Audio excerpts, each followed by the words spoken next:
विट्यात पहाटेची थरारक घटना. पतीनेच पत्नीचा जीव घेतल्याचा आरोप आणि 3 वर्षांचा मुलगा मित्राकडे ठेवून आरोपी फरार. विटा येथे मंगळवारी पहाटे घडलेल्या एका धक्कादायक घटनेने संपूर्ण तालुका हादरून गेला आहे. काजल उर्फ श्रद्धा अविनाश लोटके वय 23 या तरुणीचा मृतदेह तिच्याच घरात आढळून आला असून या प्रकरणात तिचा पती अविनाश तुकाराम लोटके याच्यावर संशय व्यक्त केला जात आहे. विशेष म्हणजे घटना घडल्यानंतर अविनाश फरार झाला असून पोलीस त्याचा शोध घेत आहेत. या घटनेमुळे परिसरात भीती आणि संतापाचं वातावरण निर्माण झाले आहे. पोलिसांकडून मिळालेल्या माहितीनुसार काजल आणि अविनाश यांचा 4 ते 5 वर्षांपूर्वी प्रेमविवाह झाला होता. सुरुवातीला सर्व काही सुरळीत चालू होते, मात्र काही काळानंतर त्यांच्या वैवाहिक आयुष्यात वाद सुरू झाल्याची माहिती समोर येत आहे. या दाम्पत्याला 3 वर्षांचा एक मुलगाही आहे, त्यामुळे या घटनेने अधिकच हळहळ व्यक्त केली जात आहे. दरम्यान सोमवारी रात्री उशिरा काजल आणि अविनाश हे दोघे अष्टमीच्या यात्रेसाठी गेले होते. यात्रेतून परतल्यानंतर त्यांच्यामध्ये काही कारणावरून वाद झाला असल्याचे समजते. हा वाद नेमका कशावरून झाला याचा तपास पोलीस करत आहेत. मात्र पहाटेच्या सुमारास घडलेल्या घटनेने सर्वांनाच धक्का बसला आहे. पहाटे अविनाशने आपल्या मित्र रोहित प्रकाश कोरडे याच्याकडे जाऊन 3 वर्षांचा मुलगा ठेवला आणि पत्नी काजल मला न सांगता कुठेतरी बाहेर गेली आहे असे सांगितले. त्यानंतर तो तेथून निघून गेला.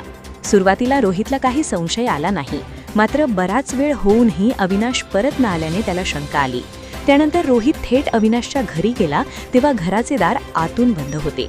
त्याने खिडकीतून आत डोकावून पाहिले असता घरात काहीतरी अनर्थ घडल्याचे स्पष्ट झाले, कारण घराच्या फरशीवर मोठ्या प्रमाणात रक्त साचलेले दिसत होते. हे दृश्य पाहताच रोहित घाबरला आणि त्याने मदतीसाठी आरडाओरडा केला. त्यानंतर घरमालकाला बोलवण्यात आले आणि तात्काळ विटा पोलीस ठाण्याला माहिती देण्यात आली. पोलीस घटनास्थळी दाखल झाल्यानंतर त्यांनी दार उघडून आत प्रवेश केला आणि पाहिले असता काजल रक्ताच्या थारोळ्यात पडलेली आढळली. तिच्या डोक्यावर गंभीर स्वरूपाच्या जखमा असल्याचे दिसून आले. प्राथमिक तपासात तिच्यावर हल्ला झाल्याचा अंदाज व्यक्त करण्यात आला आहे. या प्रकरणी काजलची मावशी दीपाली शशिकांत साठे यांनी विटा पोलीस ठाण्यात फिर्याद दिली असून पोलिसांनी गुन्हा दाखल करण्याची प्रक्रिया सुरू केली आहे. घटनेची माहिती मिळताच पोलीस निरीक्षक धनंजय फडतरे यांनी आपल्या पथकासह घटनास्थळी धाव घेतली.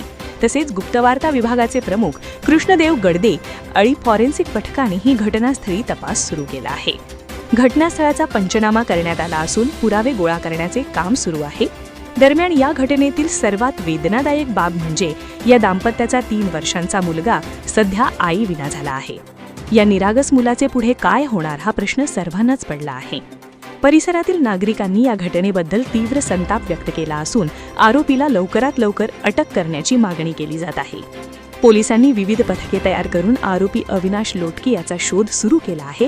तसेच त्याच्या ओळखीच्या ठिकाणी आणि नातेवाईकांकडे चौकशी केली जात आहे.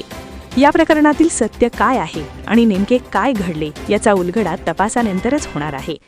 मात्र सलग 2 दिवसांत तालुक्यात घडलेल्या खुनाच्या घटनांमुळे नागरिकांमध्ये भीतीचे वातावरण निर्माण झाले आहे. त्यामुळे कायदा आणि सुव्यवस्थेचा प्रश्नही उपस्थित केला जात आहे.